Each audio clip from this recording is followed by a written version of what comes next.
Muslim kid says he knows Zohran Mamdani. Racist teacher attacks him until Zohran walks in. We have a dream of reaching 1,000 subscribers by the end of this month. Leave your like, subscribe to the channel, and become part of our dream too.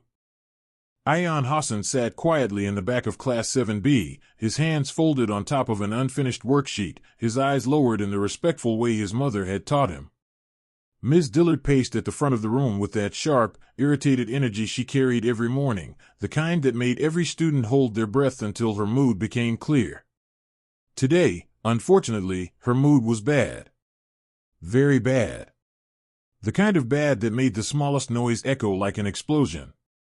So when Ayan raised his hand timidly to ask whether the class could write about community leaders for their social studies project, the teacher turned abruptly, narrowing her eyes with suspicion rather than encouragement.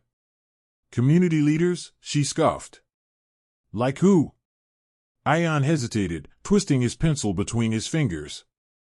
Someone like Zohran Mamdani, he said softly, unsure if the name would even matter. He admired him, admired the way he spoke up for people who felt invisible. His mother often watched Mamdani's speeches on her phone while cooking. To Ayan, mentioning him felt harmless, natural, honest. But the second the name left his mouth, the room shifted. Several students turned their heads. A girl gasped. And Ms. Dillard froze like she'd just heard a threat. Her face tightened, wrinkling with something dark and old, not confusion, but contempt. Oh, don't you start with that nonsense, she snapped, marching toward his desk.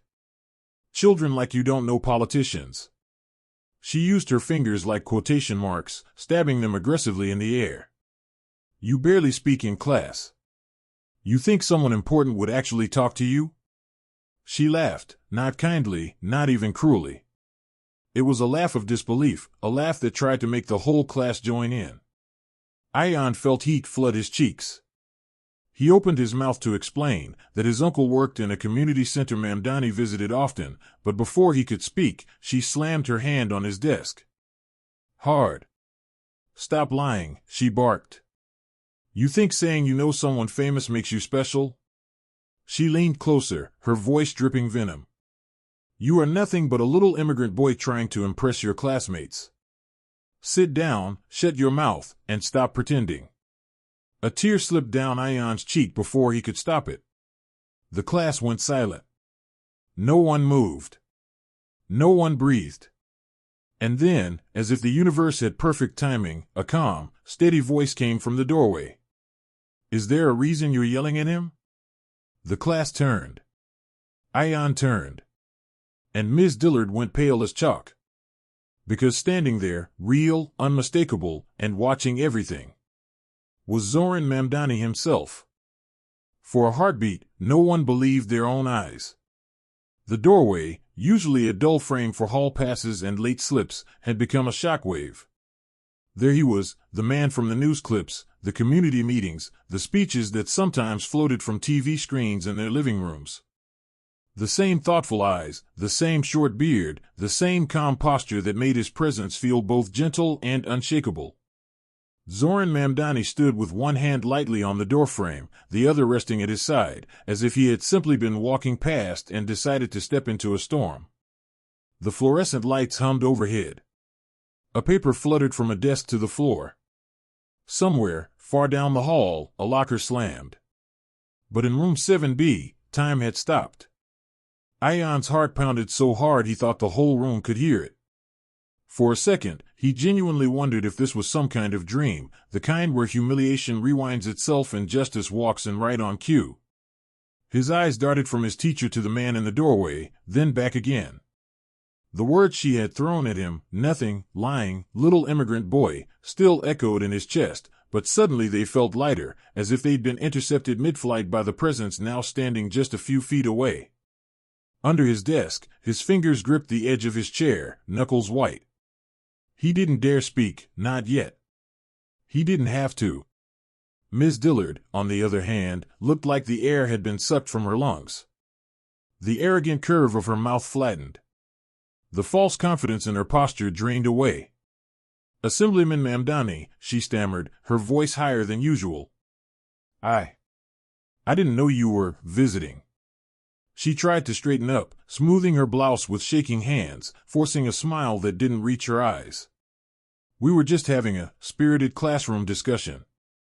Her gaze flicked to Ayan for half a second, not remorseful, but calculating, as if she were trying to silently warn him not to contradict her. Zohran didn't move from the doorway yet. He let the silence hang, let it press on the room just enough that no one could escape what had just happened. His eyes drifted from Ayan's tear-streaked face to the white-knuckled grip of his hands, then to the stunned expressions of his classmates. Only after absorbing the full picture did he step inside, closing the door gently behind him. The soft click sounded louder than any shout. Spirited discussions, he said quietly, usually don't involve yelling at a child until he cries. His tone wasn't explosive. It didn't need to be. The calm in his voice was sharper than any raised volume.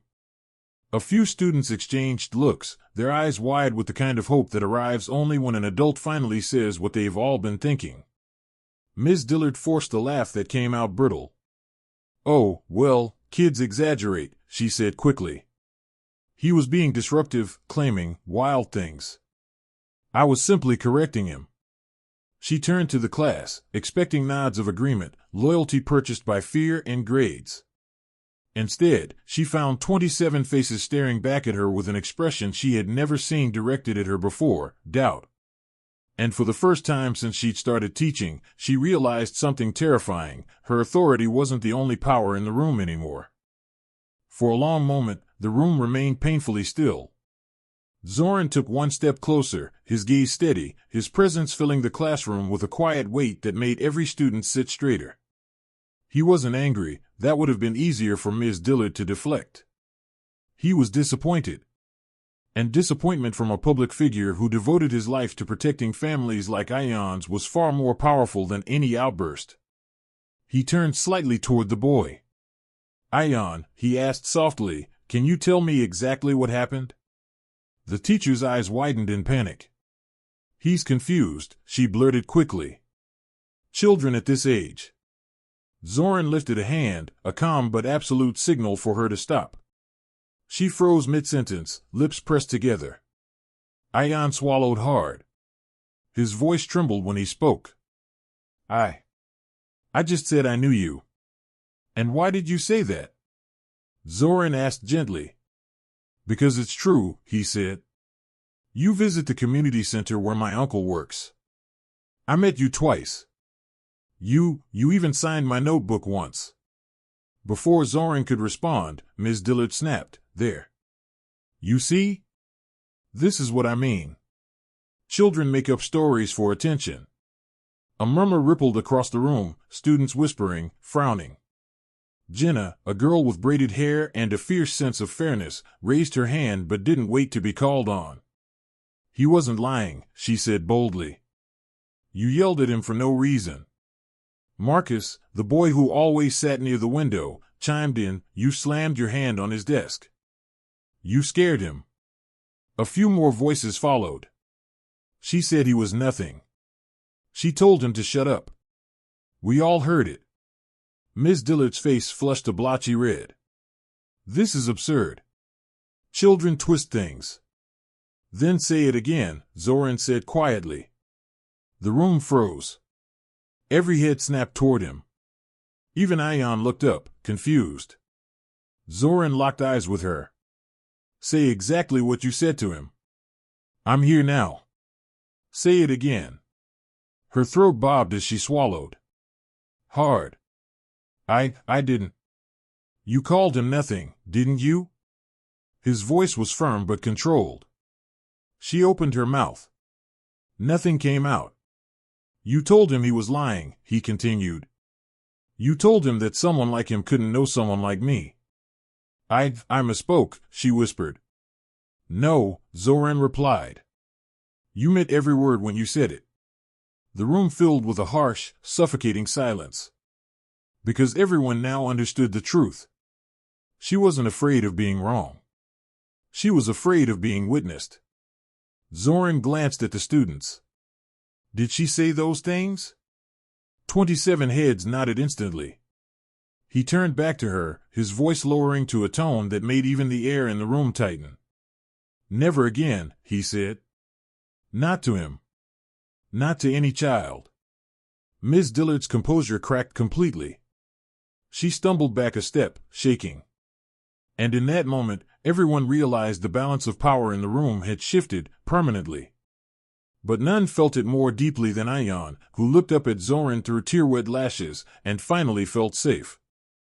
A loud knock shattered the silence, one sharp, authoritative thud against the classroom door. The kind of knock that made every student sit rigid, as if they'd been caught in the middle of something forbidden. The door opened before anyone could respond, and Principal Morgan Hale stepped inside with a posture that radiated impatience. His suit jacket was wrinkled, his tie slightly crooked, and a coffee stain darkened the corner of his shirt, evidence he had not planned for whatever situation awaited him. His eyes swept the room, resting briefly on Zohran, then darting to the terrified expression on Miss Dillard's face. "I was told there was a disturbance," he said curtly. "What's going on here?" Before the teacher could speak, Zohran stepped forward. It wasn't aggressive, simply decisive. "What's going on," he said calmly, "is that I witnessed a teacher verbally attacking a child. I stepped inside because I heard shouting from the hallway." The principal blinked. He clearly hadn't expected that answer. His eyes flicked to Ayan, who sat frozen in his seat, and then back to the assemblyman standing firmly between the boy and the trembling teacher. "Attacking?" Principal Hale repeated slowly, as if tasting the word. "Ms. Dillard?" The teacher's voice cracked as she tried to regain control. "Sir, this is a misunderstanding, a complete misunderstanding." The boy was being disruptive, claiming to know. She hesitated, glancing at Zohran with a painful mixture of fear and disbelief. Claiming to know the assemblyman personally. "I simply corrected him." Jenna, unable to stay silent, stood up. She didn't correct him. She screamed at him. She slammed her hand on his desk. She called him a liar. "And she said he was nothing," Marcus added. We all heard it. The principal stiffened, the weight of 27 testimonies pressing down on him at once. "Enough," he said, though the command lacked its usual authority. He turned to the assemblyman. "Mr. Mamdani, I assure you, our teachers conduct themselves professionally. If one moment fell short—" "This was not one moment," Zohran interrupted, his tone respectful but unwavering. "This is a pattern. A pattern these students recognized immediately." His gaze moved slowly across the room. "And one a child would have suffered in silence if I hadn't walked in at the exact moment I did." Ayan's chest tightened. Because that part was true. If Zohran hadn't been there, he wasn't sure he ever would have told anyone. The principal cleared his throat. "I think it's best we handle this matter in my office." His words were polite, but his eyes begged, "Please don't let this turn into a public scandal." Zohran nodded once. "Agreed. But Ayan comes with us." Ms. Dillard gasped. "Why him?" "Because," Zohran replied, "this conversation is about him." The principal hesitated, then gestured toward the door. Students exchanged glances, protective, anxious, angry. Jenna whispered, "We'll be right here when you get back." Marcus patted Ayan's shoulder. "Don't worry. He's with you now." As Ayan stood, he felt the entire room holding its breath. He followed Zohran and the principal into the hallway, the fluorescent lights buzzing overhead.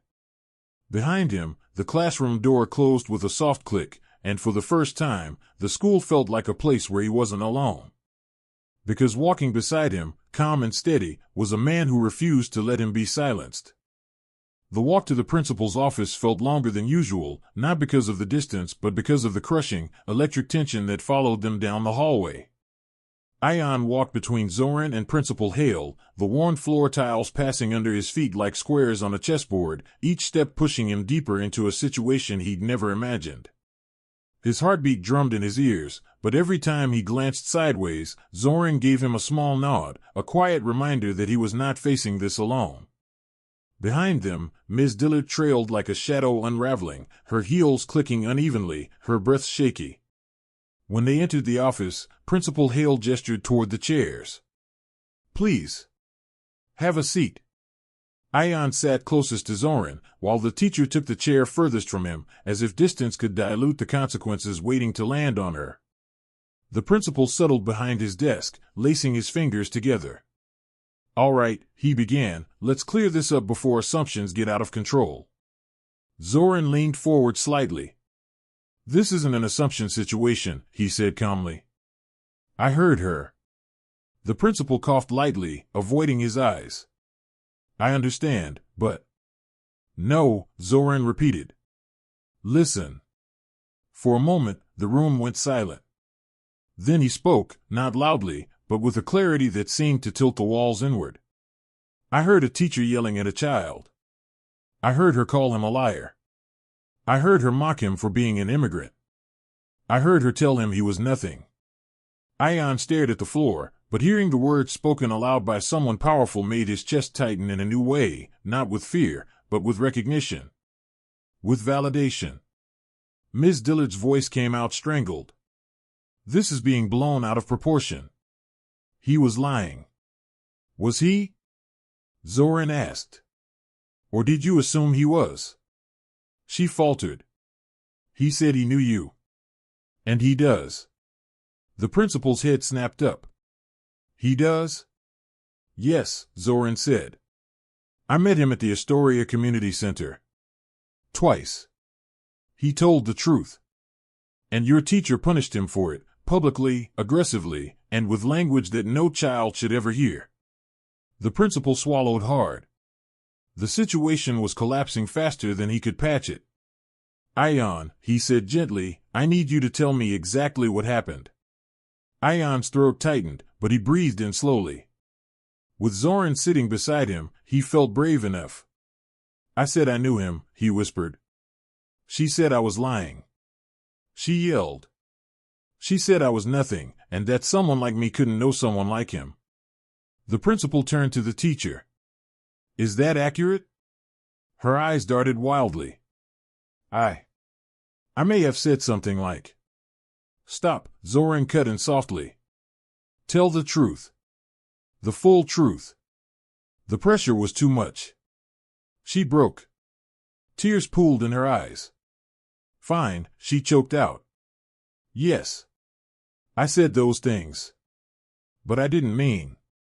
"That doesn't matter," Zohran said. "What matters is the harm you caused."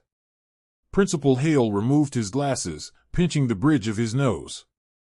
A deep sigh escaped him, heavy with exhaustion and dawning alarm. "Ms. Dillard. I have no choice. You are being placed on immediate administrative leave while we conduct a full investigation." She gasped. "But—" "It's final," he said firmly. Her shoulders crumpled. Ion watched her, expecting anger, maybe gloating, but instead he felt only a soft emptiness. Because hurting her would not heal him. The principal turned to Ion. "You should never have experienced this," he said. "I'm truly sorry." Ion nodded quietly, feeling something unfamiliar warming in his chest, something like justice. Zohran placed a gentle hand on the boy's shoulder. "We'll make sure it never happens again." And for the first time since entering that school, Ion believed it. The school day ended early for Ion, though he didn't fully understand that at first. After the meeting, the principal insisted on calling his mother, just to ensure a safe transition home.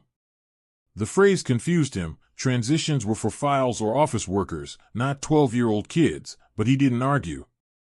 He followed Zohran out of the office and down the hallway, his backpack hanging loosely from one shoulder, legs trembling from the rush of everything that had happened. When they entered the lobby, the fluorescent lights seemed too bright, the front windows too exposed. And then he saw her, his mother, Samira Hassan, still wearing her apron from the bakery, hands dusted with flour, hijab slightly askew from running. The moment she spotted him, she hurried forward. "Ion. Are you all right?" "They told me something happened," her voice cracked before she could finish. Ion nodded quickly, but the movement was shaky. "I'm okay, Mama." She cupped his face in her hands, scanning him for injuries. "Who yelled at you?" Who fright? She stopped abruptly when her eyes lifted and locked onto the man standing behind her son.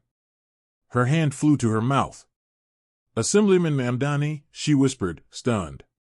Zohran offered a gentle smile. Mrs. Hassan. Thank you for coming so quickly.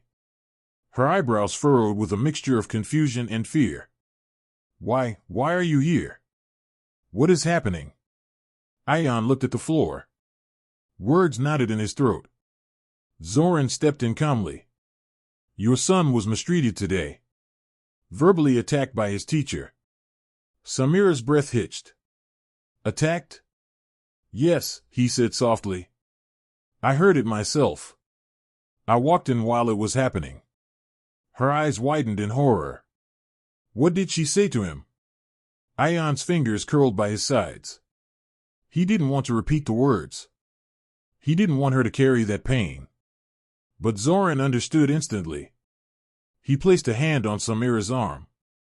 Enough that the school has placed her on administrative leave.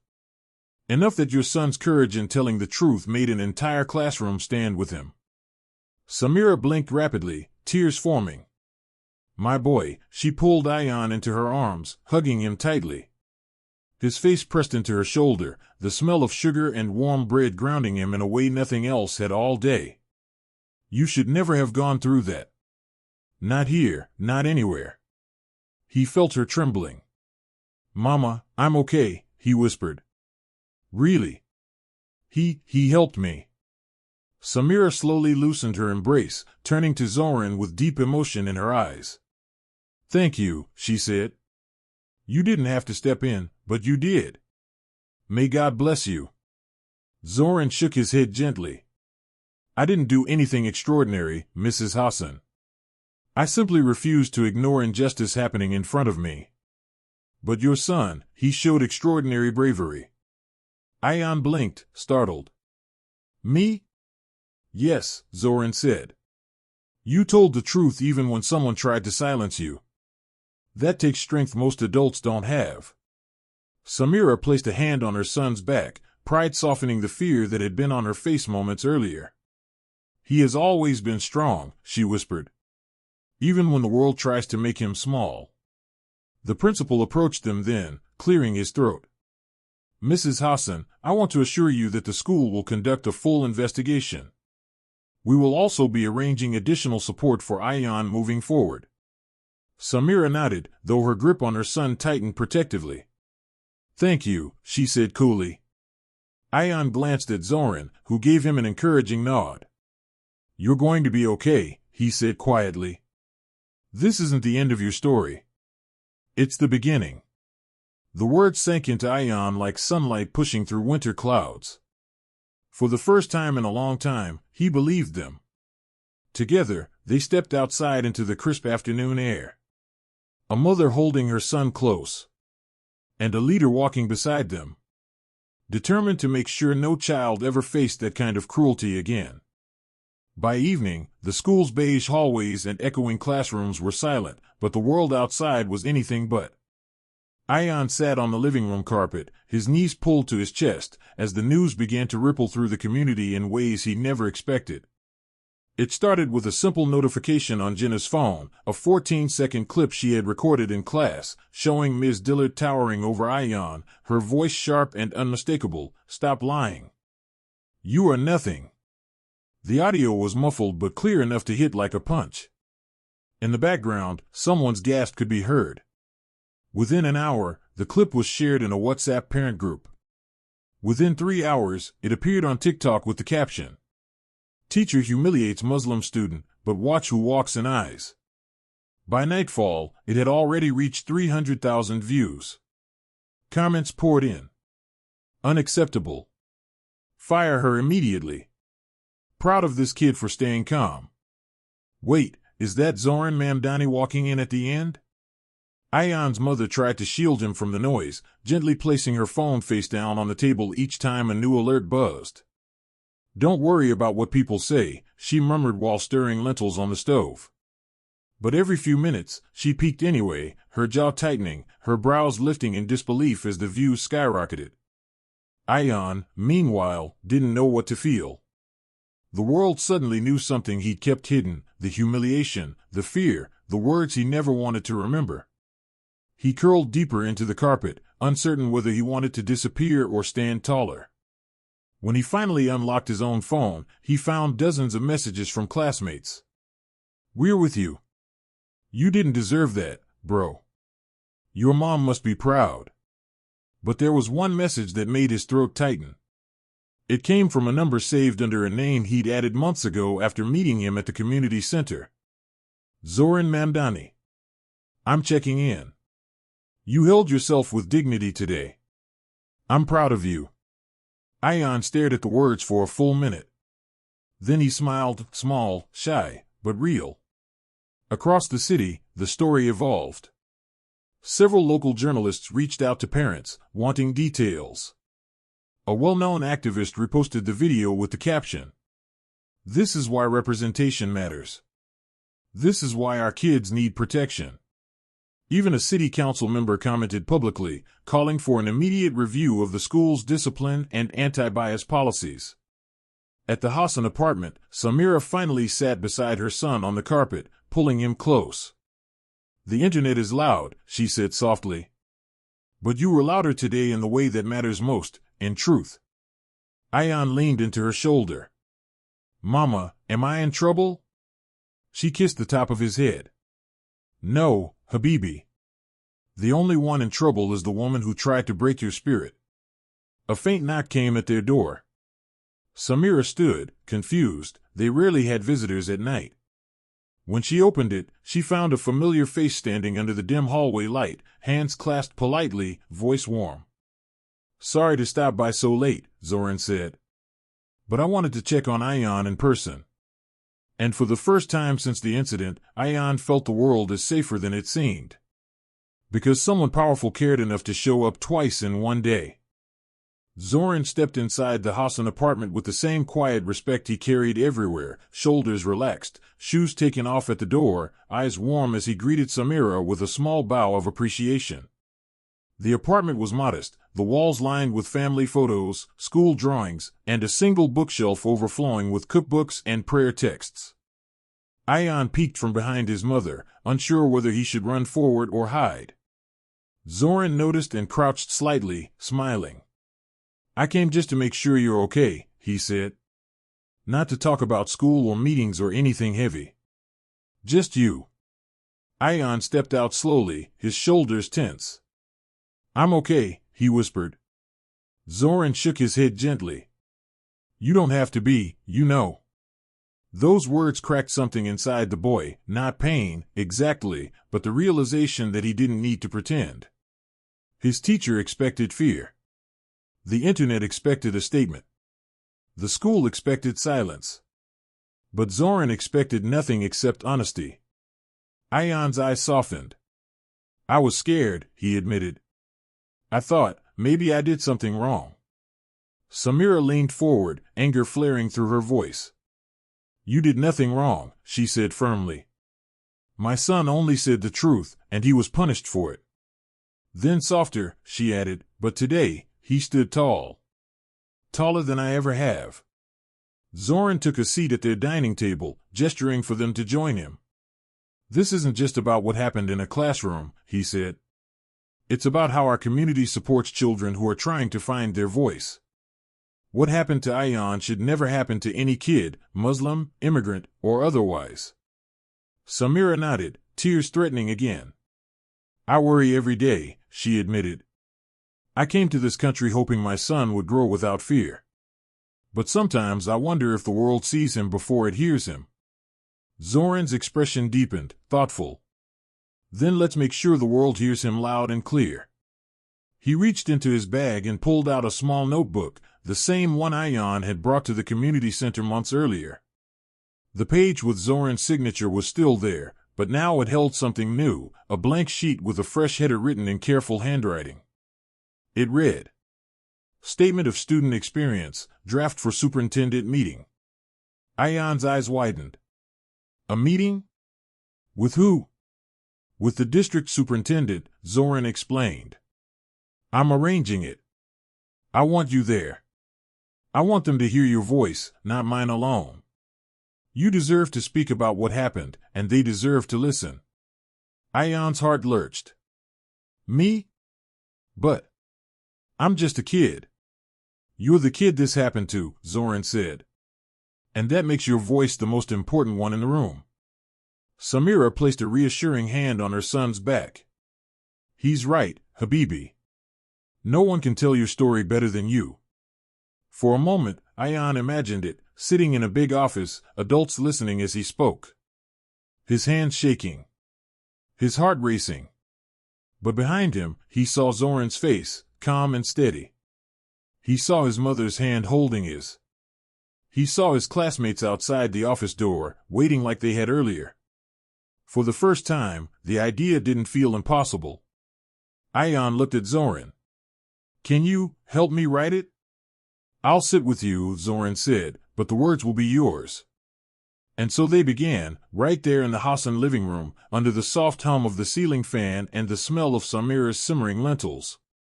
Zohran guided, Samira encouraged, and Ayan spoke his truth, piece by piece, gently shaping his feelings into sentences powerful enough to shake a school district. By the time they finished the first draft, Ayan didn't feel afraid anymore.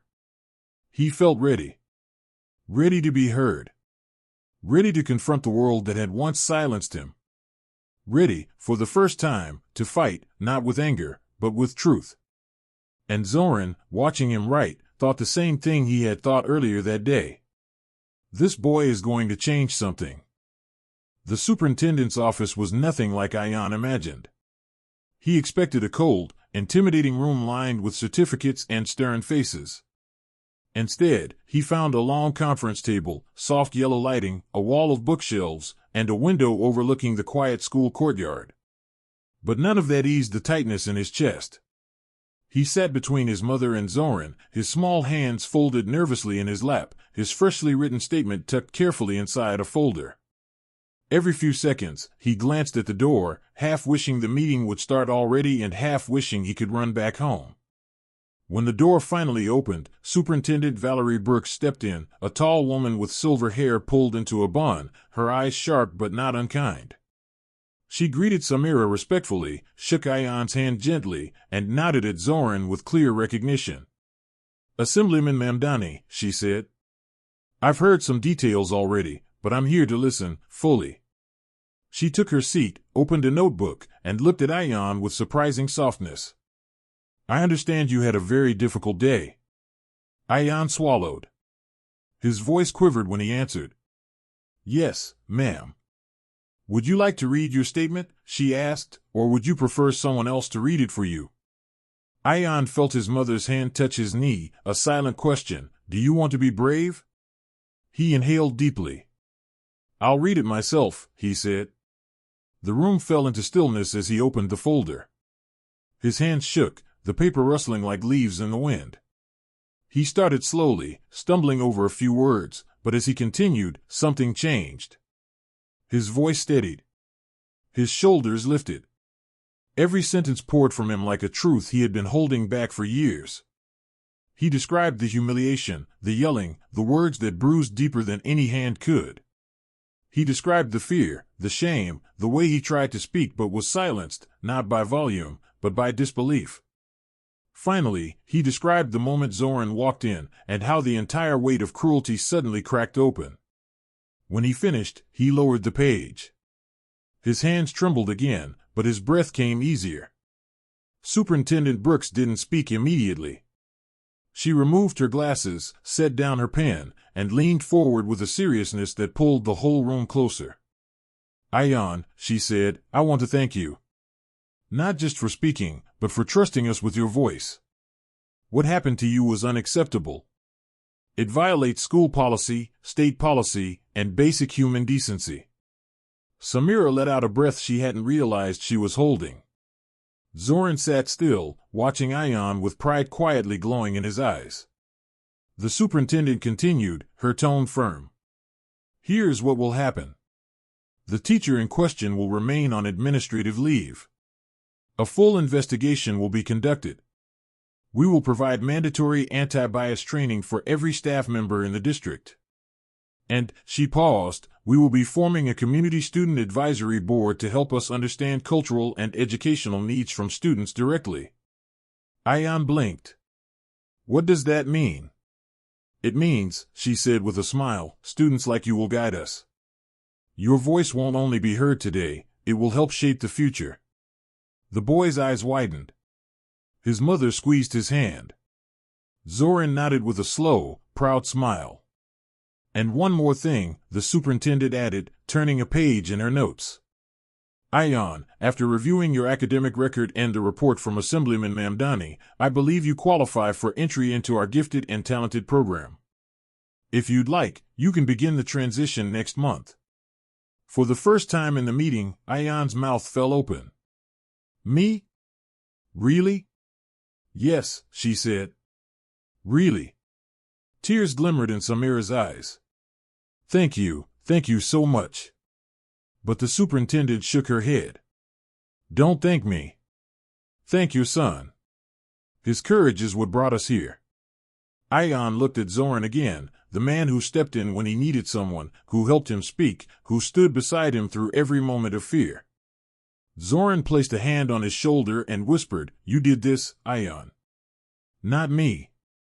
And for the first time in his young life, Ayan believed that his words, small, trembling, whispered words, could change the world around him. The next morning, the Hassan family woke to the sound of notifications buzzing on every device in the apartment. At first, Samira thought someone had accidentally added them to another bakery group chat, but when she unlocked her phone, her breath caught. Overnight, the video had crossed 1.8 million views. Hashtags were everywhere, hashtag stand with Ayan, hashtag protect our kids, hashtag end classroom bias. Even more surprising were the comments coming from people far beyond New York. Messages of support poured in from California, London, South Africa, Malaysia, Dubai. Mothers, teachers, imams, rabbis, college students, all calling Ayan brave, all calling for accountability. Samira pressed a hand to her chest as she scrolled, overwhelmed. Ayan, she whispered, the whole world is talking about you. Ayan blinked sleepily, hair messy, rubbing his eyes. Is that good? She kissed his forehead. It means you're not alone. That afternoon, the community center where Ayan had first met Zohran invited them for an emergency meeting. When they arrived, the building was buzzing, neighbors crowding the hallway, reporters waiting outside, volunteers holding signs that read every child deserves safety and believe our kids. The atmosphere was a mix of outrage and love, a storm fueled by the determination of people who refused to stay silent. Inside the main hall, chairs were arranged in rows, and the moment they walked in, everyone stood. It wasn't applause, not yet. It was a gesture of respect, a recognition of the boy who had been wronged and still stood tall. Ayan froze, cheeks flushing. Mama, why are they standing? Samira smiled through misty eyes. Because they see your worth, Habibi. At the front of the room, Zohran waved them toward two reserved seats. He whispered, Are you ready? I think so, Ayan said, though his hands trembled. The meeting began with prayers, a soft, collective recitation from the imam, asking for justice, patience, and protection for every child who has ever been silenced. Ayan bowed his head, feeling warmth spread through him like a shield. Then community leaders spoke, teachers demanding stronger anti-bias training, parents insisting on transparency, students testifying about their own silent experiences. Each voice added weight to a growing movement, a movement sparked by one frightened boy who simply told the truth. When it was finally Ayan's turn to speak, he stepped up to the microphone. The room went silent. Even the children in the back stopped squirming. He took a shaky breath. I didn't think anyone would believe me, he began. I thought, maybe what she said about me was true. That I was nothing. A collective murmur of heartbreak rippled through the hall. But then my classmates stood up for me. And Mr. Mamdani did too. And my mom always does. So now I know, he paused, lifting his eyes, I'm not nothing. I'm something. Chairs scraped back as the room rose to its feet. This time, the applause roared. It filled the hall, echoing off the walls, wrapping around him like a warm embrace. Zohran watched with shining eyes, hands clasped in front of him. When the noise softened, he stepped beside Ayan and placed a hand on his shoulder. "This is only the beginning," he said to the crowd. "Ayan's story is not just his, it's ours. And today, we make a promise to protect every child who walks into a classroom, no matter their name, their accent, their faith, or the color of their skin." People nodded, some wiping tears, others raising fists in silent solidarity. Ayan looked around, amazed. The fear that once kept him quiet was gone, replaced by something stronger than he ever imagined. For the first time, he realized that the world could change. And sometimes, it changed because a boy like him refused to stay silent. In the days that followed, the school district found itself under a spotlight brighter than any it had ever faced. Superintendent Brooks moved quickly, announcing a formal investigation, a review of disciplinary procedures, and a mandatory overhaul of staff training on cultural competence. But what caught the city off guard was how much the community demanded transparency. Parents attended board meetings in record numbers, teachers formed committees, and even students created petitions calling for safer learning environments. Ayan's experience had ignited a movement, and the district had no choice but to respond. The school released an official statement acknowledging the incident and promising corrective action. But behind closed doors, the consequences were even more significant. Ms. Dillard's record was reviewed thoroughly, revealing prior complaints that had been dismissed or ignored. Now, with video evidence and a collective outcry, the district couldn't bury the truth any longer. She was removed from her position pending termination, a decision that sent shockwaves through the staff. Some teachers were relieved. Others were angry. But everyone suddenly understood, the era of unchecked classroom cruelty was over. Meanwhile, changes rippled through the school itself. Teachers greeted students with renewed care, aware that the eyes of the community, and the internet, were watching. Posters promoting respect, diversity, and zero tolerance for discrimination were placed throughout the hallways. A new school counselor was hired, and classroom aides were assigned to support vulnerable students. Even morning announcements changed, now ending with Principal Hale's voice reminding students, "You matter. Your voice matters. And we're committed to protecting that." But the most profound change was personal. When Ayan returned to school, he expected whispers, stares, maybe awkward questions. Instead, he was met with something completely different. His classmates cheered when he walked into Room 7B's temporary classroom, a small space near the library. Jenna rushed up to him, hugging him tightly. "You did it," she said. Marcus gave him a fist bump. "You're a legend, man," he joked. Even students he barely knew came up to congratulate him. At lunch, kids lined up asking him to teach them words in Arabic, Urdu, or Somali. A group of teachers stopped by to meet him personally. And for the first time, when Ayan sat down with his tray of food, he didn't sit alone, the entire table filled around him. The loneliness he had carried for months evaporated, replaced by a warmth that felt almost unreal. During recess, something even more unexpected happened. Principal Hale approached him with a small envelope. "From the district," he said with a smile. Inside was a letter congratulating him on his acceptance into the Gifted and Talented program, along with a scholarship for academic enrichment. "You earned this," Hale said. "Not because of what happened, but because of who you are." Ayan felt the words settle into his heart, heavier and deeper than anything else he'd heard. Because they were true. He had earned it. Not as a victim, but as a student. As a thinker. As someone brave enough to speak up. Later that afternoon, as he walked toward the community center for the evening gathering, he spotted Zohran waiting outside, leaning against a mural of children holding hands around a globe. He straightened up when he saw Ayan. "How was your first day back?" Ayan grinned, a full, bright smile that reached his eyes. "Different," he said. "Better." Zohran nodded. "That's how change begins." Ayan looked up at him, eyes full of something new, not fear, not confusion, but hope. Strong hope. hope that stretched beyond one classroom and into the world he was still learning to navigate. And today, for the first time, he felt like that world had room for him.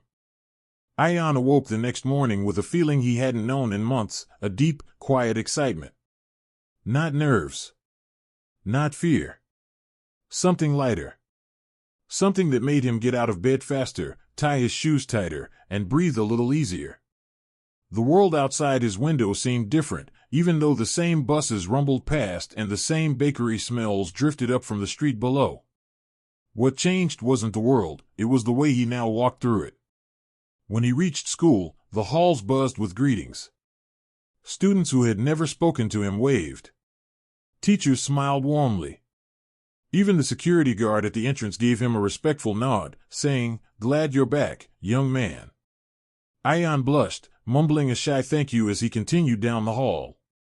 He felt almost weightless, not invisible anymore, not small. He headed to his new gifted and talented classroom, heart thudding when he saw the sign on the door with his name written underneath the class list, "Welcome, Ayan Hassan." Seeing his name there felt like seeing a door open that he didn't even know existed. Inside, he chose a seat near the window. Students introduced themselves, some asking what languages he spoke, others asking if they could sit with him at lunch. For once, the questions didn't make him nervous. They made him proud. When the teacher entered, a gentle, soft-spoken woman named Ms. Rivera, she greeted the class and then paused when she saw Ayan. "We're so happy to have you here," she said. "Your abilities are remarkable, and we can't wait to see you flourish." Ayan looked down at his desk, cheeks warm, but inside, he felt a spark, a beginning. He spent the morning solving complex puzzles, writing stories, and participating in discussions he never imagined himself part of. Every time he raised his hand, he felt his confidence grow. Every time the teacher praised him, he felt the memory of that awful day shrinking further and further into the past. And every time he learned something new, he felt the future opening wider. After school, when he walked into the community center, a group of younger kids ran to him, tugging his sleeves. "Ayan, teach us Arabic words," one begged. Another shouted, "I saw you on TikTok. You're brave." Ayan laughed, a real, unguarded laugh, and knelt down to teach them how to write their names in Arabic. Their eyes lit up as he showed them the curves and dots of each letter. For the first time in his life, he wasn't just learning, he was inspiring. At the far end of the room, Zohran watched with a proud smile. When Ayan finally walked over, Zohran rested a hand on his shoulder. "Look at the impact you've made," he said. Ayan shrugged shyly. "I just told the truth." "Yes," Zohran replied, "but you told it when it could have cost you everything. That's courage." Ayan's mother arrived soon after, her face glowing with pride. She pulled him into a hug. "You are becoming the young man I always knew you could be," she whispered. "Strong. Honest. Brave." As they walked home together, the sun dipped low over the city, casting warm orange light across the streets. Ayan felt taller somehow, not in inches, but in spirit. He thought of the teacher who had tried to silence him. He thought of the classmates who stood behind him. He thought of Zohran, who stepped in at exactly the right moment. And he thought of himself, the boy who once believed he was nothing, and now knew he was something powerful. Ayan looked up at the sky and smiled. This was not the end of the story. It was the first chapter of a new one. A future shaped by truth, courage, and the unshakable belief that no child should ever be silenced again. If you made it this far, subscribe, leave your like, and tell us where you're watching from. Thank you, and see you next time.